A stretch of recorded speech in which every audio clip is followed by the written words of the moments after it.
సమైక్యవాద నాయకుల దగ్గర కొట్లాడి తెలంగాణ రాష్ట్రాన్ని సోనియా గాంధీ గారు దయ వల్ల మనం సాధించుకున్నాం. కానీ ఈరోజు మళ్ళీ దొర కాళ్ళ దగ్గర మళ్ళీ తాకట్టు పెట్టాం.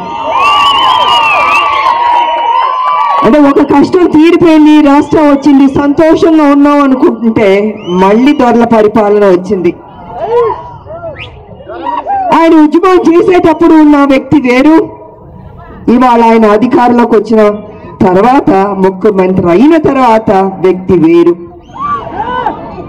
అన్నా కేసీఆర్ అన్న, కొంచెం మమ్మల్ని చూడన్నా, కొంచెం ఇక్కడ మా ప్రజల్ని. మరీ మీ తోటల్లో కూర్చోవడం, ప్రగతి భవన్లో కూర్చోవడం, ప్రజల సమస్యలు పట్టించుకోకుండా ఉండడం ఇది కరెక్ట్ కాదన్నా. ప్రజలు మిమ్మల్ని నమ్మారు, మిమ్మల్ని ప్రేమతో మిమ్మల్ని ముఖ్యమంత్రి చేశారు. అలాంటి నా బిడ్డల్ని, నా తెలంగాణ అన్నదమ్ముని, అక్కలు చెల్లెల్ని పట్టించుకోకుండా ఉన్నారు. ఇది బాగాలేదని కూడా మీకు తెలియజేసుకుంటున్నాను. ఇవాళ పరిస్థితి ఎలా అయిందంటే తెలంగాణలో ఆత్మగౌరవం, ప్రజాస్వామ్యం ఐసీయూలో ఉంది. వాళ్ళ ఆత్మగౌరవం పోయింది, ప్రజాస్వామ్యం పోయింది. నోరెత్తి ఇది తప్పు అనే అవకాశం లేదు. నోరెత్తి మాట్లాడితే జైల్లో పెడుతున్నారు, దొంగ కేసులు పెడుతున్నారు. ఇదా పరిస్థితి. సమైక్యవాద నాయకుల దగ్గర మనం అవస్థపడ్డాం. మరి ఈయన తెలంగాణ బిడ్డ ఉండి ఉద్యమాలు చేసి మనతో పాటు ఇవాళ మళ్ళీ హింసిస్తున్నాడంటే ఈయన ద్వారాని ఇవాళ మనకు అర్థం అవుతుంది. ఈ రాములమ్మ సినిమా ఇవాళ ప్రత్యక్షంగా నేను చూస్తున్నాను. రాములమ్మ ఇక్కడే ఉంది, అవతల రామిరెడ్డి బదులు కేసీఆర్ గారు ఉన్నారు. ఇదే తేడా. ఈ రాములమ్మ బిడ్డ ఇలాగే అవస్థపడుతుంది, తన్నులు తింటున్నా, బాధలు పడుతుంటాం.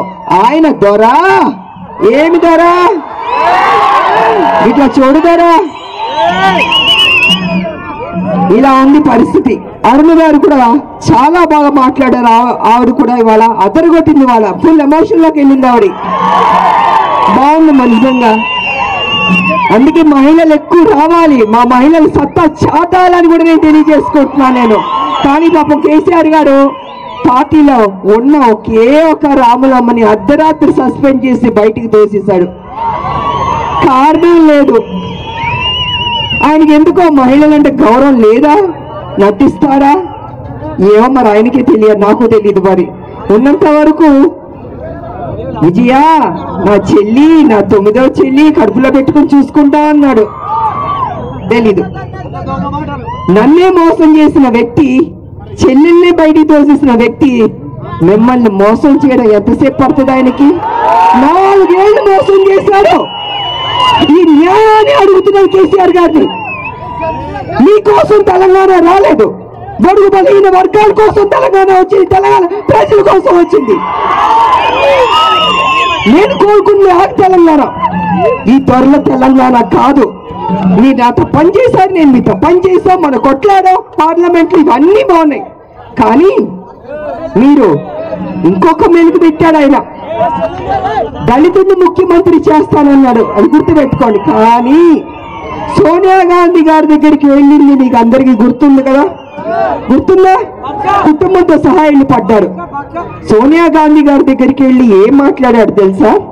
మన దగ్గర చెప్పింది ఏంటి? దళిత ముఖ్యమంత్రిని చేస్తాం. కానీ సోనియా గాంధీ గారి దగ్గరికి వెళ్ళి చెప్పింది ఏంటంటే, నన్ను ముఖ్యమంత్రిని చెయ్యండి, నా పార్టీని తీసుకొచ్చి మీ పార్టీలో విలీనం చేస్తా అన్నాడు. ఇది జరిగింది.